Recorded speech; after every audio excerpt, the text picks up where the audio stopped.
जय जगन्नाथ सांग मैंने मु सुब्रत वेलकम करुँच मो यूट्यूब चैनल को।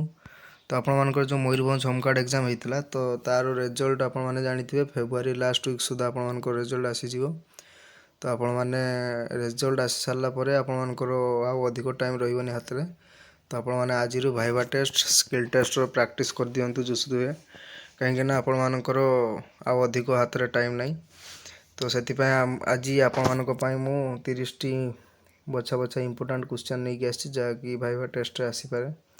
तो आपण मैंने वीडियो को बिना स्किप करी प्रथम रु लास्ट पर्यंत देखंतु केमिति कौन रही। तो पूरा डिटेल्स भाव में मुझे बुझे वीडियो रे। तो चलतु भाइबा टेस्ट कौन कौन रही आम वीडियो को आरंभ करवा। तो देखंतु प्रथमे आपण मानकर इंट्रोडक्शन देवे जे मोर ना कौन मोर गाँ केउठी तापर आपण मानकर क्वालिफिकेशन कौन रही केते पर्यंत पढ़ी बुझिपारे। तो आपण मैंने प्रथम निजे निजर इंट्रोडक्शन देवे आउ आपण मानकु गोटे कथा मन रखिथे आपण मानकु जेते भी क्वेश्चन पचारे एसपी सा तो आपण माने कॉन्फिडेंस सह आंसर देवे। आपण माने कौन आड़ू बुले बाकी कि आपण माने धीरे धीरे कहबेनी बुझिपारे। आपण माने जेते कॉन्फिडेंस सह आंसर देवे। देखंतु प्रथम क्वेश्चन को रही तो देजी देखंतु आपण होमगार्ड कहीं हेबाकू चाहूचंती। तो आपण मानकु तो प्रथम यही क्वेश्चन ही पचारे। तो आपण माने होमगार्ड हेबाकू चाहूचंती किंतु कहीं। तो आपण माने कौन कहे देखंतु समाज सेवा मोर लक्ष्य कहवा। प्रथम आपण माने जे समाज सेवा होची मोर लक्ष्य। पुलिस को साहाय्य सहयोग करिबा एवं आईन श्रृंखला रक्षा करिबा ओ विपद समय रे लोकन को सहयोग करिबा हेउची मोर लक्ष्य बुझिपारे। तापर कौन देछि देखंतु तापर नेक्स्ट क्वेश्चन रही होमगार्ड रो मुख्य भूमिका कौन जदि पचार देवे जे होमगार्ड तो हम तो तार मुख्य भूमिका कौन।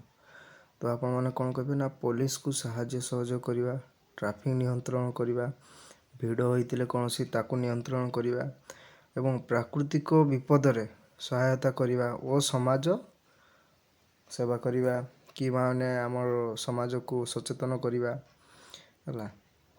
तापर चलतु क्वेश्चन नंबर 4 रे कौन देछि देखंतु। तो क्वेश्चन नंबर 4 रे देछि देखंतु मयूरभंज जिल्लार मुख्यालय केउठी। तो आपण तो मयूरभंज जेहेतु भाइबा टेस्ट रही तो यहाँ निहाती पचारे मयूरभंज मुख्यालय केउठी जहाँकि बारिपदा हम जहाँ जिलार प्रशासन केन्द्र है। तो क्वेश्चन नंबर 5 रे कौन देछि देखंतु मयूरभंज प्रसिद्ध स्थान गुड़िक कौन। आमर जो मयूरभंज रही प्रसिद्ध स्थान तो से गुड़िक कौन कौन से पचार जहाँकि शिमिलीपाल जातीय उद्यान खिचिंग मंदिर देवकुंड जलप्रपात तो एमती रही। तो आपण मैंने क्वेश्चन को भल भाव देखिकी निहाती भाइबा टेस्ट जी आउ बेसी दिन तो नहीं आपण मानकर रिजल्ट बाहरला माने ही आपण मानकु skill test viva test physical सब किसी करेंगे।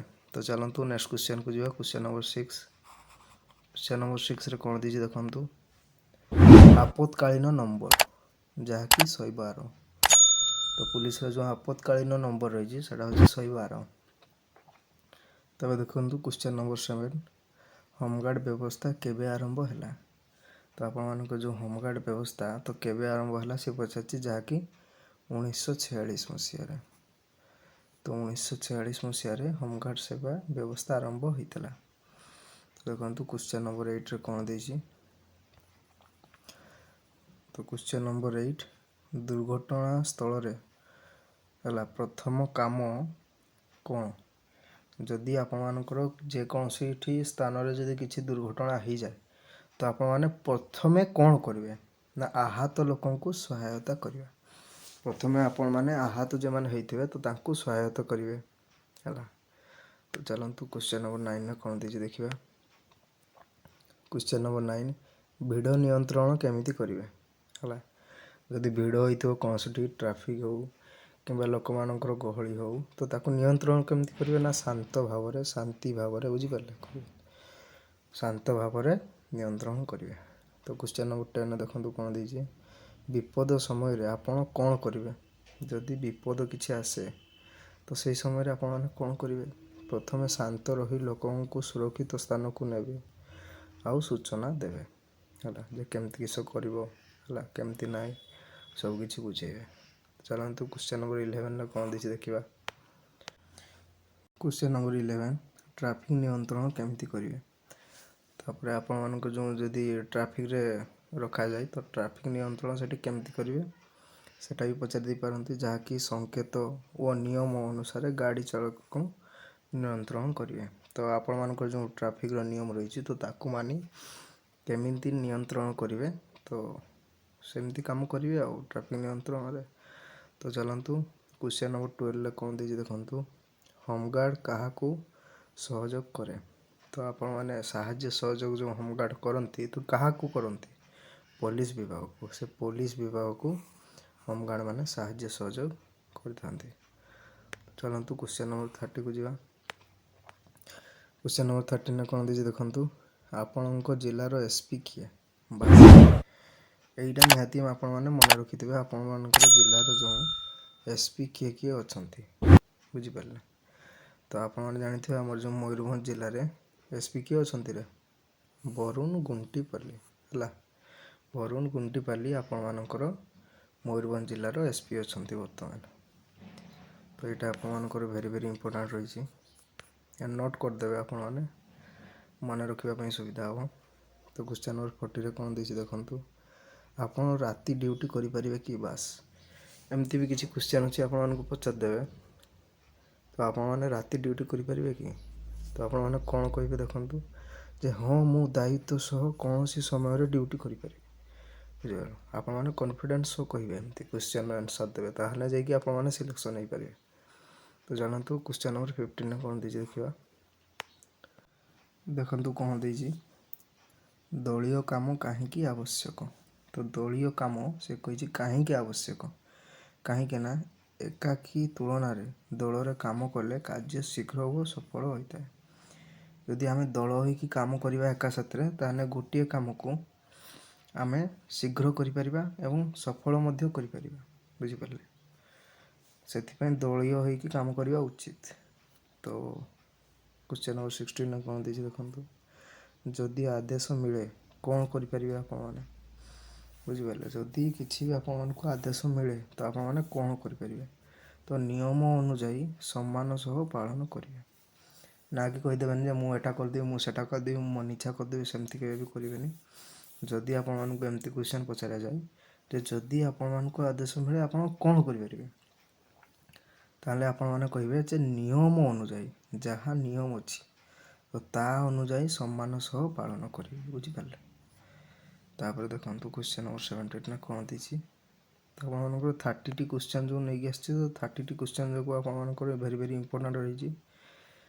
तो देखो पूरा वीडियो को तापर देखो कौन देती क्वेश्चन नंबर 17 आपण लक्ष्य कौन। तापर आपको पचारदेव जे आपण लक्ष्य कौन आप कौन कहे देखु एक भल होमगार्ड हो समाज सेवा करवा। तो आपको जब पचार दिए एमती क्वेश्चन जे आपण लक्ष्य कौन बुझिपारे जेहेतु होमगार्ड एग्जाम तो आपमती कहे जे एक भल होमगार्ड हो समाज रे सेवा करवा हूँ मोर लक्ष्य बुझिपारे।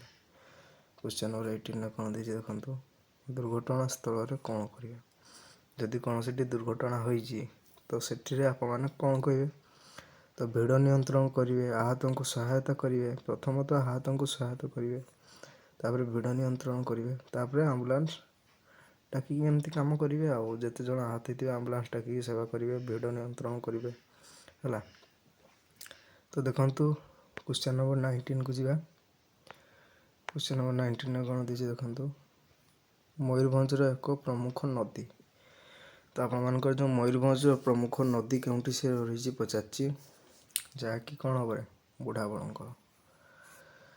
क्वेश्चन नंबर 20 कौन दे देखु भिड़ नियंत्रण केमती करेंगे यदि कौन सी जगार भिड़ हो तो सेठी नियंत्रण केमती करेंगे ना शांति भाव में लोक को बुझाई और पुलिस सहयोग काम करेंगे बुझिपारे। और भिड़े तो एकला जन कहीं किसी करें तो पुलिस साहाय्य सहयोग आपने काम करेंगे। चलतु क्वेश्चन नंबर 21 कौन दे देखु देशप्रेमी कौन सी पचार बुझिपारे। तो देशप्रेमी कौन पचार आप देशर सुरक्षा और सम्मान पाई निष्ठा सह काम करवा हूँ देशप्रेमी बुझिपारे। 22 कौन दे देखु जातीय पताकार महत्व कौन बास ଏଟା ବି ଆପଣମାନଙ୍କର ଭେରି ଭେରି ଇମ୍ପୋର୍ଟାଣ୍ଟ ରହିଛି। ଏଇ କ୍ୱେଶ୍ଚନ୍ ଗୁଡ଼ିକ ପଚାରିଲେ ଆପଣମାନେ ଭଲସେ ଭାବିଛନ୍ତି ଆନ୍ସର୍ ଦେବେ, ବୁଝିପାରିଲେ। ଏପଟୁ ସେପଟୁ କିଛି ବି ଆନ୍ସର୍ ଦେବେନି।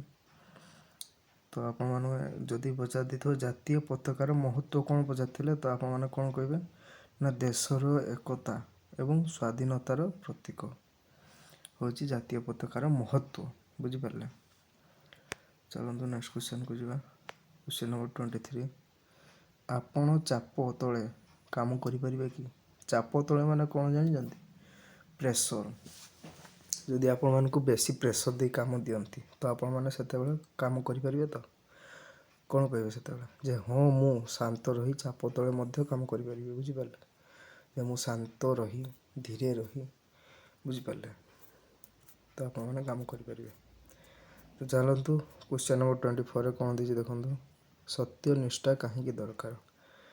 ବାସ୍, ସତ୍ୟନିଷ୍ଠା କାହିଁକି ଦରକାର ସେ ପଚାରିଥିଲେ। ଆପଣମାନେ କ'ଣ କହିବେ? ଯେ ସତ୍ୟନିଷ୍ଠା ଥିଲେ ଲୋକମାନେ ଆମ ପ୍ରତି ଭରସା କରନ୍ତି, ବୁଝିପାରିଲେ। ଯଦି ସତ୍ୟନିଷ୍ଠାର ସହିତ ଆପଣମାନେ କାମ କରିବେ, ବୁଝିପାରିଲେ, ତାହେଲେ ଆପଣମାନଙ୍କୁ ସାଧାରଣ ଲୋକମାନେ ଭରସା କରି ମାନିବେ, ବୁଝିପାରିଲେ। ତ ଚାଲନ୍ତୁ କ୍ୱେଶ୍ଚନ୍ ନମ୍ବର 25ରେ କ'ଣ ଦେଇଛି ଦେଖନ୍ତୁ। ଯଦି କେହି ଆଇନ ଭଙ୍ଗ କରେ ତାହେଲେ କ'ଣ କରିବେ? ଯଦି କେହି ଆଇନକୁ ଭଙ୍ଗ କରିବ, ଆଇନ ଅନୁସାରେ ଚାଲିବ ନାହିଁ, ତ କ'ଣ କରିବେ? ଦେଖନ୍ତୁ କ'ଣ ହେବ। ତ ଏହାର ସଠିକ୍ ଆନ୍ସର୍ ହେବ ତୁରନ୍ତ ଊର୍ଦ୍ଧ୍ୱତନକୁ ସୂଚନା ଦେବି ଓ ନୂତନ ଅନୁଯାୟୀ କାର୍ଯ୍ୟ କରିବି, ବୁଝିପାରିଲେ। ଯଦି କେହି ଆଇନ ମାନିବନି ତ ତୁରନ୍ତ ଊର୍ଦ୍ଧ୍ୱତନକୁ ସୂଚନା ଦେବି। ଊର୍ଦ୍ଧ୍ୱତନ ମାନେ ଉପର ଅଫିସରକୁ ସୂଚନା ଦେବେ ଓ ନିୟମ ଅନୁଯାୟୀ କାର୍ଯ୍ୟ କରିବେ, ବୁଝିପାରିଲେ। ଚାଲନ୍ତୁ ନେକ୍ସଟ କ୍ୱେଶ୍ଚନ୍କୁ ଯିବା। କ୍ୱେଶ୍ଚନ୍ ନମ୍ବର 26 ଦେଖନ୍ତୁ କ'ଣ ଦେଇଛି। ଆପଣଙ୍କ ପ୍ରେରଣା କିଏ? ତ ଆପଣଙ୍କ ପ୍ରେରଣା କିଏ ପଚାରିଥିଲେ? ଦେଶ ସେବା କରୁଥିବା ସେନା ଓ ପୋଲିସ କର୍ମଚାରୀମାନେ। କ୍ୱେଶ୍ଚନ୍ ନମ୍ବର 27କୁ ଯିବା। ସମୟ ପାଳନ କାହିଁକି ଜରୁରୀ? ମାନେ ସମୟକୁ ଆପଣମାନେ ଇମ୍ପୋର୍ଟାଣ୍ଟ ଦେବେ କାହିଁକି?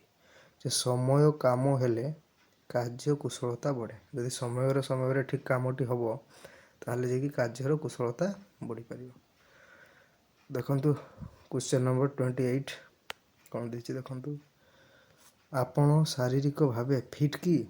ବାସ୍, ଏଇ କ୍ୱେଶ୍ଚନ୍ ହିଁ ପଚାରି ଦେଇପାରିବେ ଯେ ଆପଣମାନେ ଶାରୀରିକ ଭାବରେ ଫିଟ୍ ଅଛନ୍ତି କି ନାହିଁ। ତାପରେ ଆପଣମାନେ କ'ଣ କହିବେ? ଯେ ହଁ ମୁଁ ନିୟମିତ ୱାର୍କଆଉଟ୍ କରେ ଏବଂ ସୁସ୍ଥ ରହେ, ଆଉ ମୁଁ ଫିଟ୍ ହିଁ ଅଛି, ବୁଝିପାରିଲେ। ଏମିତି ହିଁ କହିବେ। ତାପରେ ଦେଖନ୍ତୁ କ୍ୱେଶ୍ଚନ୍ ନମ୍ବର 29ରେ କ'ଣ ଦେଇଛି। ଟିମ୍ ଲିଡର କ'ଣ କରେ? ବାସ୍, ସେ ପଚାରିଦେବେ ଯେ ଟିମ୍ ଯେଉଁ ତୁମର କରାହେଇଥିବ ତ ଟିମ୍ର ଲିଡର କ'ଣ କରନ୍ତି? ଯେ ଦଳକୁ ନେତୃତ୍ୱ ଦେଇଥାନ୍ତି। ମାନେ ଯେଉଁ ଦଳ କରିଥାନ୍ତି ତ ଟିମ୍ର ଲିଡର ଯାହା କହିଥାନ୍ତି ସେମାନେ ମାନିବା ପାଇଁ ବାଧ୍ୟ ହୋଇଥାନ୍ତି, ବୁଝିପାରିଲେ। ତ ଦେଖନ୍ତୁ କ୍ୱେଶ୍ଚନ୍ ନମ୍ବର 30 ଯାହାକି ବହୁତ ଇଣ୍ଟରେଷ୍ଟେଡ୍ କ୍ୱେଶ୍ଚନ୍ ରହିଛି। ତ ଦେଖନ୍ତୁ ଶେଷରେ ଆପଣମାନଙ୍କୁ ଏମିତି ବି କ୍ୱେଶ୍ଚନ୍ କିଛି ପଚାରି ଦେଇପାରନ୍ତି ଏସ୍ପି ସାର୍। ଯଦି ଆପଣ ଚୟନ ହେବେ, ବାସ୍, ଯଦି ଆପଣମାନେ ସିଲେକ୍ସନ୍ ହେବେ ହେଲା, ତ ଆପଣମାନେ କେମିତି କାମ କରିବେ? ଯଦି ଆପଣମାନଙ୍କୁ ହୋମଗାର୍ଡ଼ରେ ସିଲେକ୍ସନ୍ କରିଦିଆଗଲା ତ ଆପଣମାନେ କେମିତି କାମ କରିବେ? ଦେଖନ୍ତୁ ଏମିତି ବି କ୍ୱେଶ୍ଚନ୍ କିଛି ପଚାରି ଦେଇପାରନ୍ତି ଲାଷ୍ଟ ସିଚୁଏସନ୍ରେ। ତ ଆପଣମାନେ କ'ଣ କରିବେ ଦେଖନ୍ତୁ। ଯେ ମୁଁ ଶୃଙ୍ଖଳା ସତ୍ୟନିଷ୍ଠା ସହ କାମ କରି ଜିଲ୍ଲାର ଗର୍ବ ବଢ଼ାଇବି। ବାସ୍, ମୁଁ ସତ୍ୟନିଷ୍ଠା ସହ କାମ କରି ଆମର ମୟୂରଭଞ୍ଜ ଜିଲ୍ଲାର ଗର୍ବ ବଢ଼ାଇବି। ବାସ୍, ଏମିତି କିଛି କହିବେ, ବୁଝିପାରିଲେ। ଯାହାଫଳରେ ଆପଣମାନଙ୍କର ସିଲେକ୍ସନ୍ ହେବାଟା ନିହାତି 100% ରହିପାରେ। ତ ଆପଣମାନେ ନର୍ଭସ୍ ନ ହେଇକି ପୁରା କନଫିଡେନ୍ସ ସହ ସବୁ କ୍ୱେଶ୍ଚନ୍ର ଆନ୍ସର୍ ଦେବେ, ଯାହାଫଳରେ ଆପଣମାନେ 100%, ବୁଝିପାରିଲେ, 100% ସିଲେକ୍ସନ୍ ହେଇପାରିବେ। ତ ଆଜି ପାଇଁ ଏତିକି ଥିଲା ସାଙ୍ଗମାନେ। ଯଦି ଏହାର PDF ପାଇବାକୁ ଚାହୁଁଛନ୍ତି ତ କମେଣ୍ଟ ବକ୍ସରେ କମେଣ୍ଟ କରିବେ ଓ ନେକ୍ସଟ କ୍ଲାସ୍ରେ କ'ଣ କ୍ଲାସ୍ ଆଣିବି ତାହା ବି କହିବେ। ତ ଟେଲିଗ୍ରାମରେ ଯାଇକି ଜଏନ୍ ହେଇଯିବେ, ବାୟୋରେ ଲିଙ୍କ୍ ରହିଛି। ତ ରହୁଛି, ଜୟ ଜଗନ୍ନାଥ।